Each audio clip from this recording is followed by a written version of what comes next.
Amén, mis hermanos. Vamos a comenzar entonces hoy el capítulo 6, ¿sí? Alimentación de los 5,000. Amén. Vamos a leer hasta del 1 al 15. En San Juan 6, del 1 al 15. Dice así: después de esto, Yeshua fue al otro lado del mar de Galilea, el de Tiberias, y le seguía gran multitud porque veían las señales que hacía en los enfermos.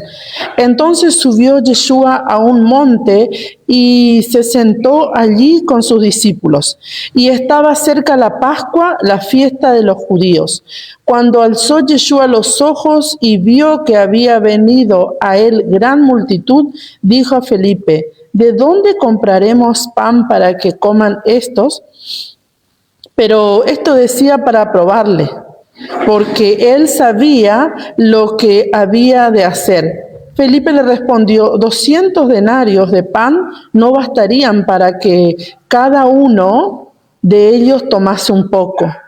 Uno de sus discípulos, Andrés, hermano de Simón Pedro, le dijo: aquí está un muchacho que tiene 5 panes de cebada y 2 pececillos, ¿mas qué es esto para tantos? Entonces Yeshua dijo: haced recostar la gente, y había mucha hierba en aquel lugar.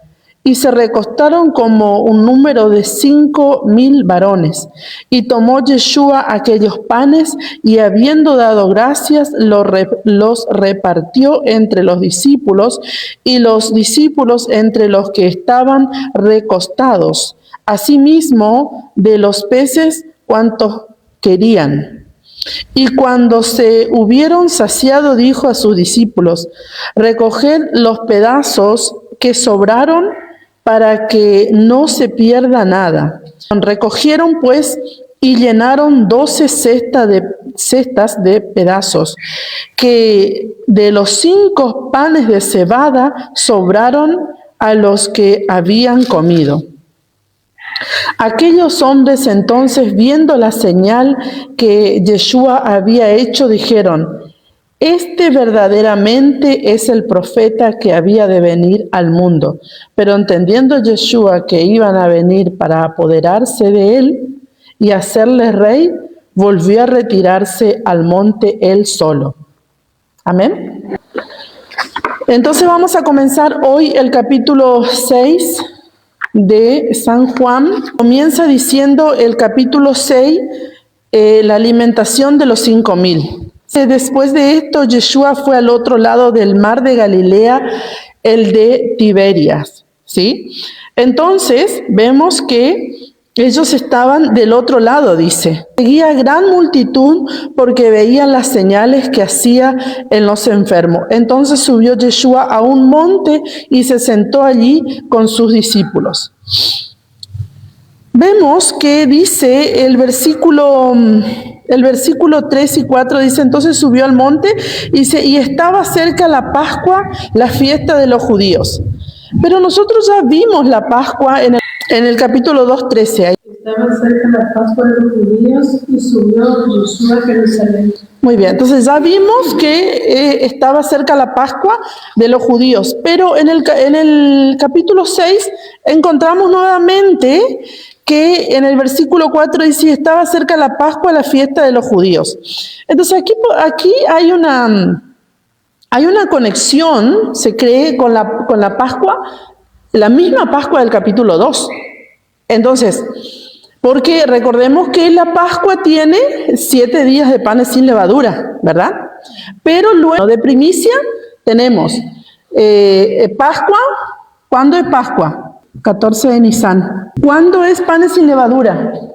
15 de Nisan. ¿Cuándo es primicia? Primer Shabbat semanal. De este Shabbat semanal se cuenta ¿cuántos sábados para llegar? Tenemos el primer Shabbat semanal, que es el Shabbat de primicia, el primer Shabbatón, ¿sí? Comenzamos el primer Shabbat, el Omer. Tenemos el primer Shabbat, tenemos el segundo, el tercero, el cuarto, el quinto, el sexto y el séptimo Shabbat, y llegamos a Shavuot. Shavuot, Pentecostés. Se cree que la Pascua esta que está hablando en el capítulo 6 era el tiempo de que estaban cerca de la Pascua, de esta Pascua, que estaban saliendo de esta Pascua, que estaban en el conteo del Omer. ¿Por qué? Entre la primicia y el conteo del Omer. ¿Por qué? Porque después vamos a ver que nos habla de los panes de cebada. Entonces, ya vamos a explicar eso.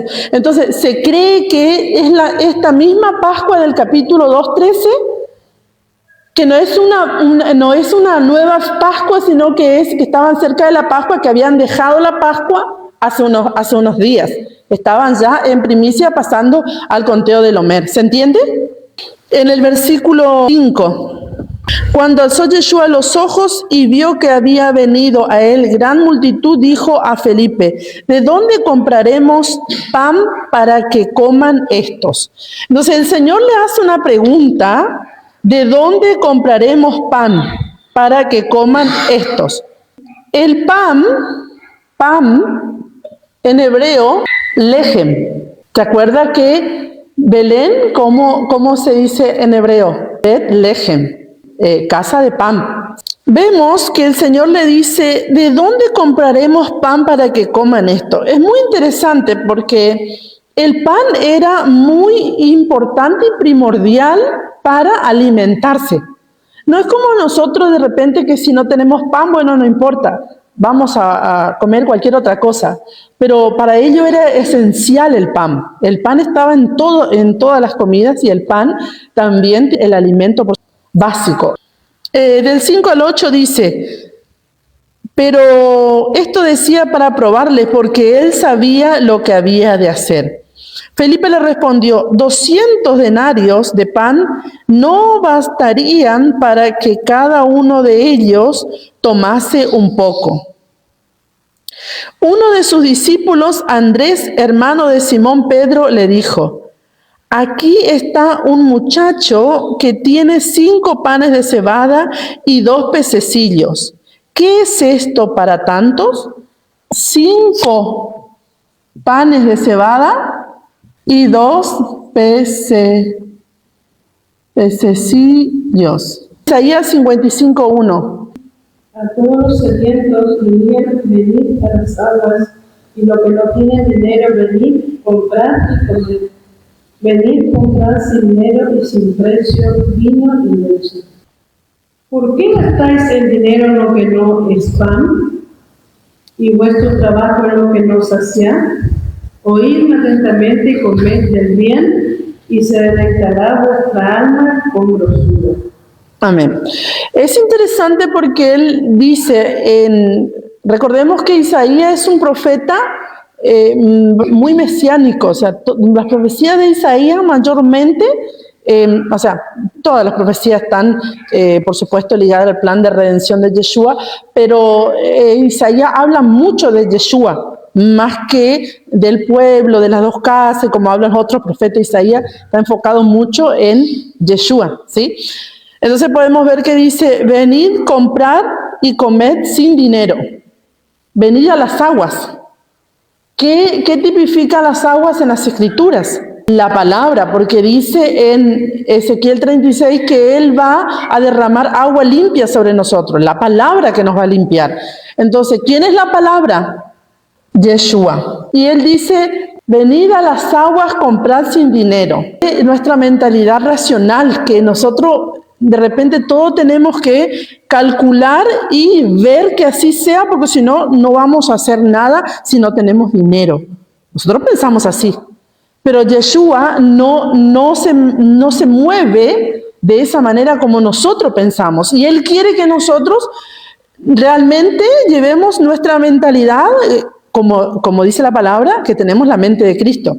¿Por qué hablábamos esto? Porque recordábamos el momento que Isaac se iba a Egipto porque no había comida, no había nada para comer, había una hambruna en la tierra.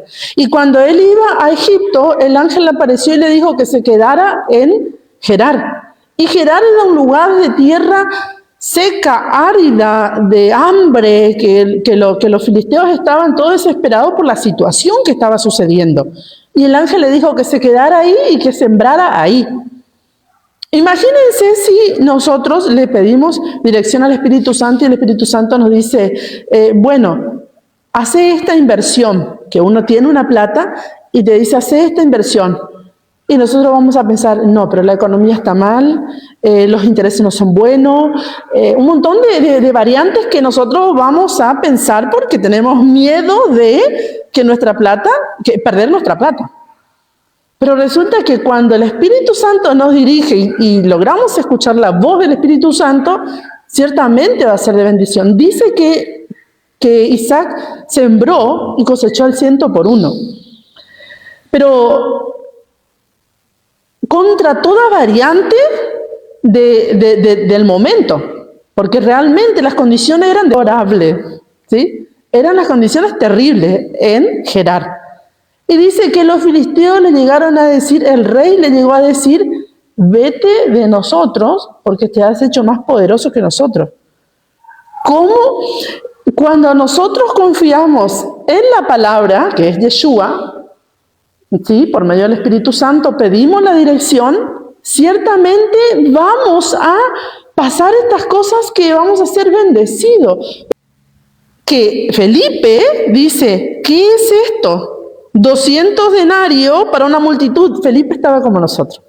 Felipe estaba con esa mentalidad. Porque de repente si nosotros decimos, ¿qué es esto?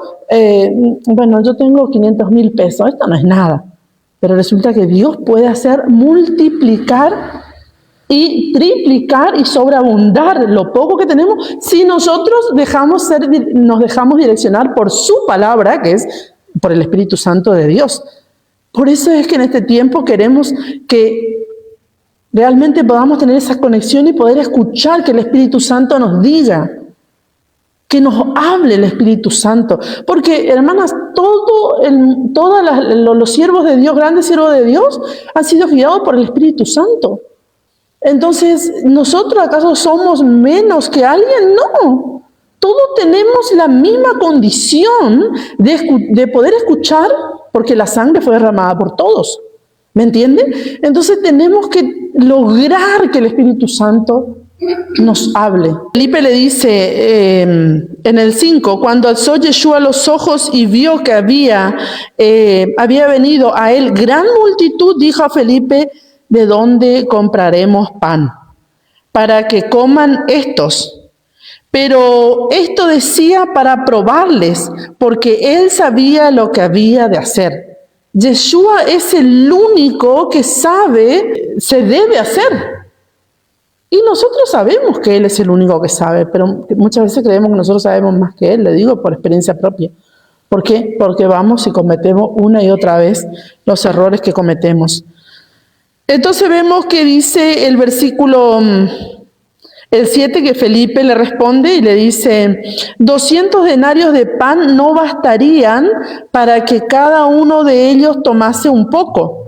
Uno de sus discípulos, Andrés, hermano de Simón Pedro, le dijo, aquí está un muchacho que tiene 5 panes de cebada y 2 pececillos.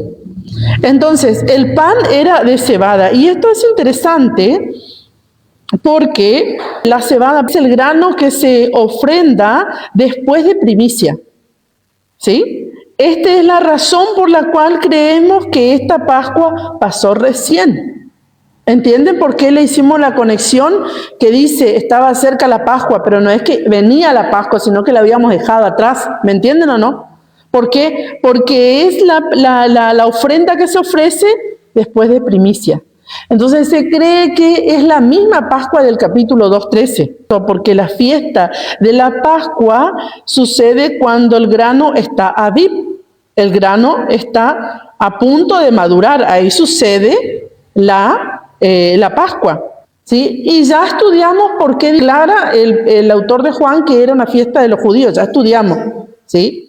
Que él aclara porque es la misma fiesta del mandamiento de Levítico 23, solo que aclara porque está diciendo no es el tiempo que festejan los samaritanos del mandamiento. Los samaritanos también guardaban el mandamiento, entre comillas, pero festejaban en otro tiempo. Los judíos respetaban la fecha de la Torá. Por eso aclara el autor de Juan que era fiesta de los judíos. Vamos a ver en Éxodo 9:32. El lino, vamos a leer desde el 27. Dice, entonces Faraón envió a llamar a Moisés y a Aarón y les dijo, he pecado esta vez. Yahweh es justo y yo y mi pueblo impíos. Orad a Yahweh para que cesen los truenos de Dios y el granizo, y yo os dejaré ir, y no os detendréis más. Y le respondió Moisés, tan pronto salga yo de la ciudad, extenderé mis manos a Yahweh y los truenos cesarán y no habrá más granizo, para que sepas que de Yahweh es la tierra. Pero yo sé que ni tú ni tus siervos temeréis todavía la presencia de Yahweh. El lino pues y la cebada fueron destrozados, porque la cebada estaba ya espigada y el lino en caña, mas el trigo y el centeno no fueron destrozados porque eran tardíos. Entonces acá podemos ver que en Juan, aquí hay un muchacho que tiene 5 panes de cebada y 2 pececillos. Entonces, cuando él manda las plagas, Yahweh manda las plagas sobre Egipto, dice que el lino y la cebada fueron destrozados porque la cebada estaba ya espigada, había cebada. Pero el trigo era tardío, ¿por qué? Porque el trigo se siembra ¿cuándo? En Pentecostés. Ahí ya está listo el trigo que se presenta a la ofrenda de los 2 panes de levadura, con levadura. ¿Se entiende? Entonces, por eso se cree que es ese tiempo de ahí mismo, de primicia y contando el Omer que sucede este milagro. Y es muy probable por el hecho de que en el tiempo de fiestas sabemos que se abren portales de milagros sobrenaturales. Entonces podemos ver que toda esta gente estaba en todo este movimiento porque era tiempo de fiesta, había mucha gente en Jerusalén. ¿Entienden? Y era tiempo de los 50 días del Omer, la gente no es que se volvía a sus casas. Los 50 días del Omer, la gente que se fue para Pesaj a Jerusalén, quedaba en Jerusalén hasta esperar Shavuot, Pentecostés. Entonces era un tiempo largo que estaban en Jerusalén. Entonces estaban con el Señor y tenían pan de cebada porque era tiempo de la cebada, porque la cebada ya maduró, se presenta en primicia. Pero trigo no, porque el trigo todavía es tardío. Y acá nos muestra en las plagas que el trigo es tardío y que la cebada en tiempo del Omer ya está lista para presentar en primicia. Muy bien, ahora vamos a Levítico 23:14. No comeréis pan, ni grano tostado, ni espigas frescas, hasta este mismo día, hasta que hayáis ofrecido la ofrenda de vuestro Dios. Estatuto perpetuo es por vuestras edades, en donde quiera que habitéis. Entonces ahí podemos ver que está hablando de las primicias. Número 6 dice, a los 15 días de este mes es fiesta solemne, panes sin levadura. Y luego dice, el primer día tendréis santa convocación. Y después dice, habló Yahweh Moisés diciendo, dígalo hijo de Israel, cuando haya entrado en la tierra. Ahí habla todo de la mies, de las gavillas sacerdotes, las primicias. Y en el 14 dice, no comeréis pan, ni grano tostado, ni espiga fresca, hasta este mismo día, hasta que hayáis ofrecido la ofrenda de vuestro Dios, estatuto perpetuo. ¿Cuál era la ofrenda? La cebada. Entonces podemos ver que ellos se encuentran aquí con un muchacho que tenía lo que había en ese momento. Que había cebada, entonces el pan era de cebada y los 2 pececillos. Ya sabemos nosotros que el número 5 está conectado con la gracia de Dios. Vamos a leer 2 Corintios 8:7 y el aliento de vida. Por tanto, como en todos abundáis en fe, en palabra, en ciencia, en toda solicitud, y en vuestro amor para con nosotros abundar también no establece. Abundad también en esta gracia. Porque vemos que el número 5 tipifica la gracia y el favor de Dios. Entonces dice el apóstol, por tanto, como en todo abundáis, en fe, en palabra, en ciencia, en toda solicitud y en vuestro amor para con nosotros, abundad también en esta gracia. Está hablando de la gracia del Señor. Entonces podemos ver que este número 5 está conectado con la gracia de Dios. Pero también podemos ver algo muy interesante en Éxodo 30:23. Vamos a leer. Tomarás especias finas de mirra excelente, 500 ciclos, y de canela aromática, la mitad, esto es 250, de cálamo aromático 250. ¿Uno más? De casi 500 según el ciclo del santuario y de aceite de oliva ungido. Y hará de ellos, ¿sigo? No, ahí está. Entonces era el 23 y el 24. Podemos ver que el aceite de la Santa Unción tiene 5 componentes: mirra, canela aromática, cálamo, casia y aceite de oliva.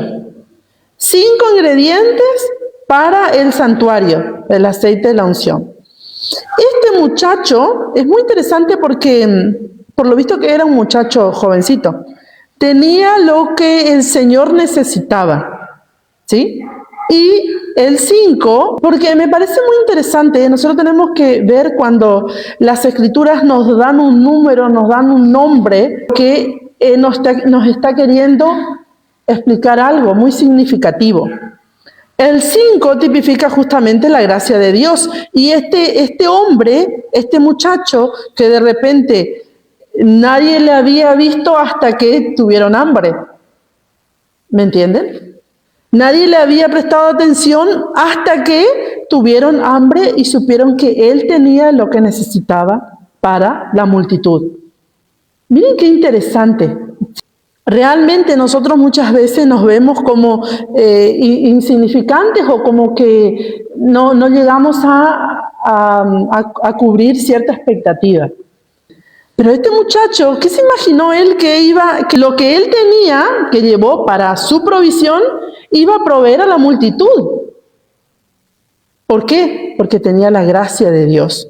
Porque a todos Dios nos dio algo grande. Ustedes tienen que descubrir cuál es lo de ustedes. Pero a todos Dios nos dio un ministerio poderoso, porque Él quiere que su nombre sea glorificado en nuestras vidas. ¿Me entienden? Entonces, que el enemigo se da cuenta que nosotros hemos despertado a lo que Dios nos dio, y ahí comienza a levantar toda la contra, que muchas veces son los que están alrededor nuestro. ¿Para qué? Para que nosotros no despertemos y que no querramos hacer lo que tenemos que hacer, porque va a ser para la gloria de Dios. Pero qué interesante, porque este muchacho insignificante, podemos decir, más importante de la multitud, tenía 5 componentes. Entonces, este muchacho tenía todo lo que necesitaba para el santuario. Nosotros tenemos todo lo que necesitamos para el santuario. Si nosotros pedimos al Espíritu Santo que nos hable porque necesitamos de la voz de Él, Él en algún momento nos va a hablar. Él nos va a hablar, hermanas, porque realmente Él nos quiere hablar a nosotros. Todo el tiempo nos quiere hablar, pero nosotros estamos tan aturdidas que no podemos escuchar la voz. Entonces también vemos que en el estanque de Betesda también había 5 pórticos. Un número de gracia que sanó a el enfermo, ¿se acuerdan? Y 5 panes tipifica también Torá de Dios. Estos 5 panes tipifica la Torá de Dios, porque son 5 libros de Moisés. Ya lo vamos a entender. Dice que él tenía, ¿cuántos pececillos? 2. Y los peces, ¿qué tipifican en las Escrituras? Hombres. Los peces tipifican hombres. Y el 2 tipifica las 2 casas.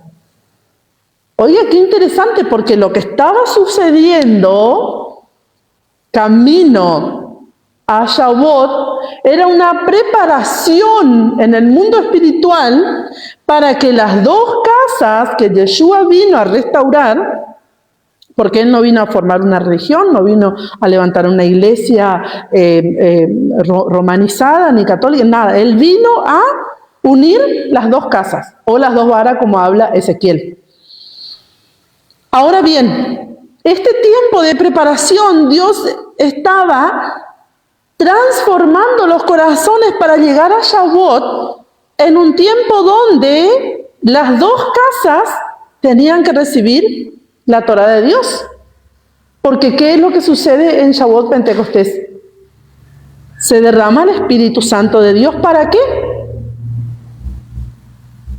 ¿Para qué? Para predicar su palabra. Para que la Torá de Dios nos sea revelada, que está escrita en nuestras mentes y nuestros corazones. Lo dice Hebreos, lo dice Jeremías 31, habla en todo el contexto de las Escrituras. Y para que esa Torá, como habla Ezequiel 36, venga a limpiarnos de toda inmundicia, como dice Ezequiel 36. Este muchacho que tenía la gracia de Dios, realmente fue muy significativo, porque él no tenía 7, ni 8, ni 9 panes, ni tampoco tenía 3, 4 pescados, sino que él tenía 2 pescados que tipifican hombres y representan las 2 casas de Israel, la casa del norte y la casa del sur, y los 5 panes que tipifican la Torá de Dios. Entonces, la Torá de Dios es lo que va a alimentar a la multitud. Entonces, la Torá es lo que va a alimentar a la multitud. La Torá, ¿sí? Eso es lo que va a alimentar a la multitud. Vamos a ver en uno de sus discípulos, Andrés, hermano de Simón Pedro, le dijo. Entonces Yeshua dijo, hacer recostar la gente, y había mucha hierba en aquel lugar. Y se recostaron como en número de 5,000 varones. Acá podemos ver una vez más que tipifica el 5. Y dice, y tomó Yeshua aquellos panes, y habiendo dado gracias, los repartió entre los discípulos, y los discípulos entre los que estaban recostados. Asimismo, de los peces, cuanto querían.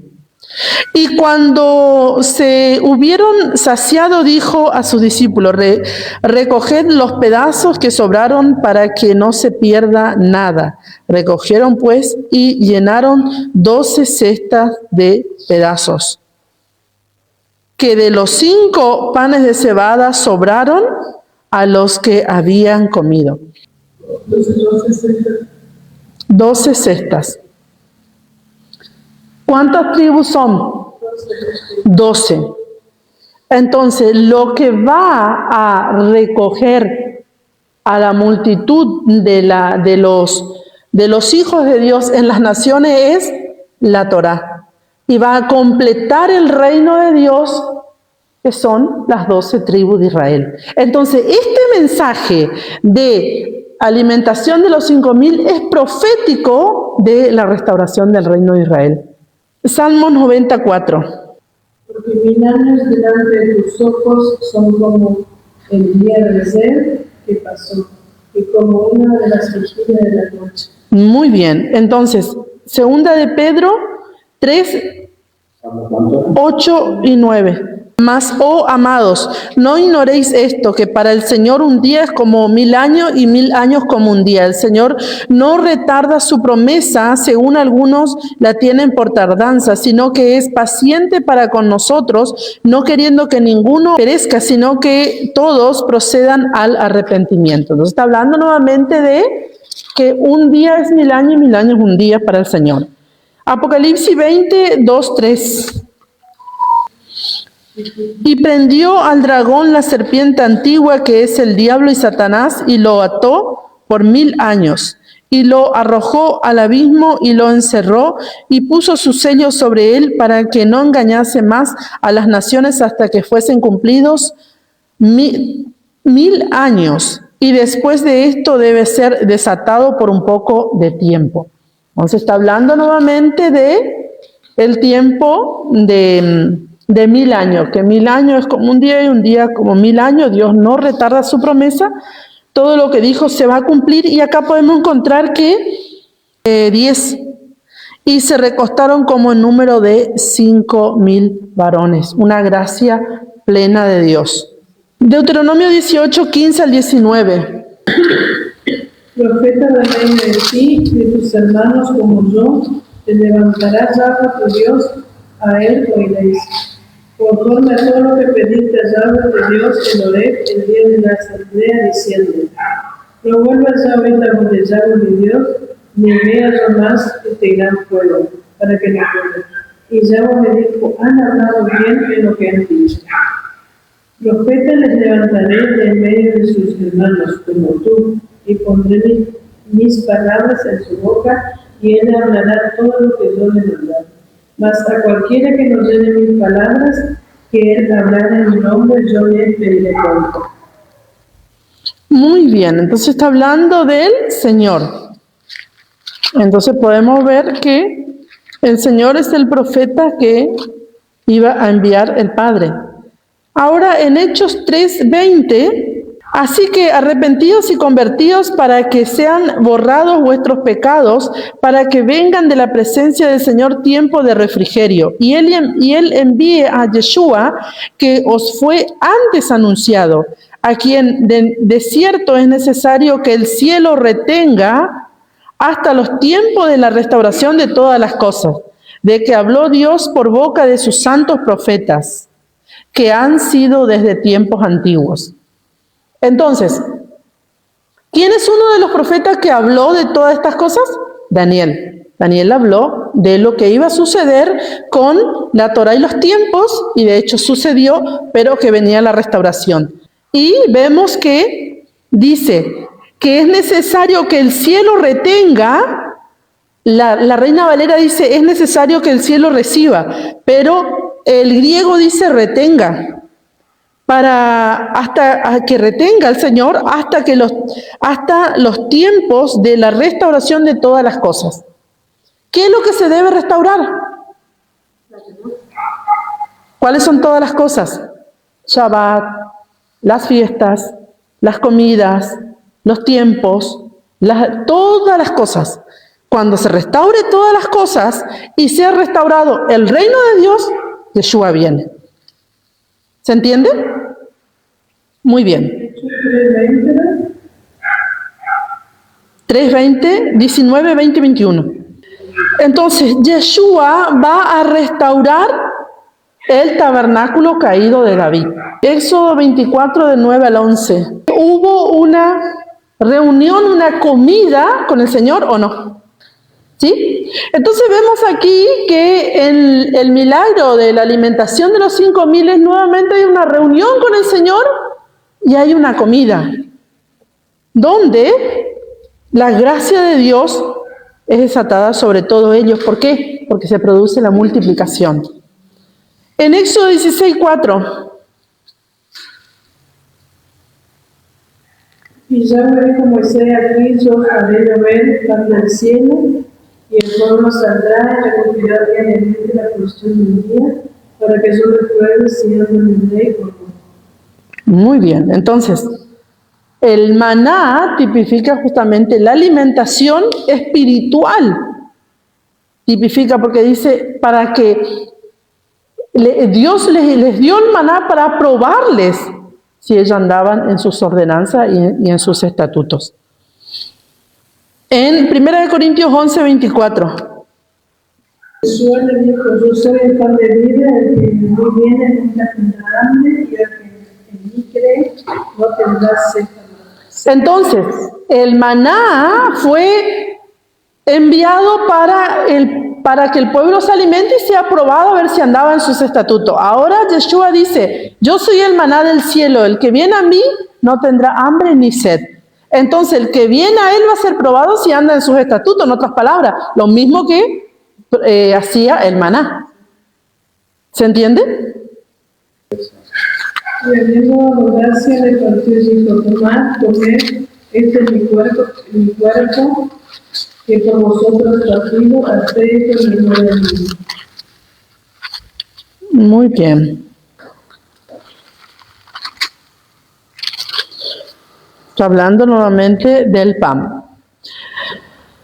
Vemos en el versículo 14 que dice, Juan 6:14, dice, aquellos hombres entonces viendo la señal que Yeshua había hecho, dijeron, este verdaderamente es el profeta que había de venir al mundo, el profeta que le fue prometido por boca de Moisés. ¿Se acuerdan? Enviaré un profeta como tú entre tus hermanos, ¿sí? Entonces, ellos sabían lo que la Torá ya les había prometido, que iba a venir un profeta al mundo. Entonces, pero entendiendo Yeshua que iban a venir para apoderarse de él y hacerle rey, volvió a retirarse al monte él solo. ¿Por qué le querían hacer rey a Yeshua? Resulta que Jerusalén estaba gobernada por Roma. El último rey que se sentó en el trono de David al rey que le quitaron los ojos fue al rey Sedequías. Cuando el rey de Babilonia vino, usurpó Jerusalén, mató a sus hijos y le quitó los ojos al rey Sedequías, y no hubo más rey que se sentara en el trono de David. Desde ese momento no hubo más rey que se siente en el trono de David. Pero el pueblo sabía que el reinado le pertenecía a Judá y el sacerdocio le pertenecía a Leví. Entonces, el tema es que Roma había puesto a Herodes el Grande a sentarse en el trono de David. Cuando Yeshua viene, estaba en funcionamiento este gobierno. Luego después muere y entra el rey que le sucede a Herodes el Grande, Antipas. Entonces, ¿qué es lo que ellos querían? Ellos querían que el rey que iba a sacar del gobierno o del trono de David a un idumeo, a un rey idumeo, ¿sí? Este rey que era idumeo, que era de Edom, ¿sí? Que no era de Judá, estaba sentado en el trono de David. Entonces ellos querían que venga el rey que iba a sacar al usurpador y sentarse y gobernar en Jerusalén, en Israel, o sea, el reino del sur. Pero resulta que Yeshua no vino como rey, como rey humano a pelear con espadas y lanza. No. Él vino como el rey que va a descender nuevamente, ¿sí? Cuando venga por segunda vez y se sentará en el trono de David y gobernará. Porque dice el Señor, siéntate a mi diestra hasta que ponga todos tus enemigos por estrado de tus pies. Luego Yeshua se sienta en el trono en la Jerusalén celestial, en el trono de David. Entonces ellos querían que el rey ya le sacara la opresión de Roma, porque resulta que los macabeos habían conquistado su lugar porque ellos vencieron a los griegos. ¿Se acuerdan de esa parte? Ellos vencieron a los griegos, pero resulta que no tuvieron acuerdo entre ellos y un cierto grupo de judíos pidió ayuda a Roma y Roma aprovechó y usurpó el lugar que le pertenecía a la tribu de Judá y puso un rey conforme a sus intereses políticos. Entonces dice, él vio, Yeshua entendió que ellos habían comprendido que él era el profeta que iba a venir, y por ende, si era el profeta que iba a venir, era el rey que iba a ocupar el trono de David, pero no de la manera que ellos querían, sino cuando todas las cosas sean restauradas. ¿Se entiende? Perfecto. Vamos a dejar hasta ahí.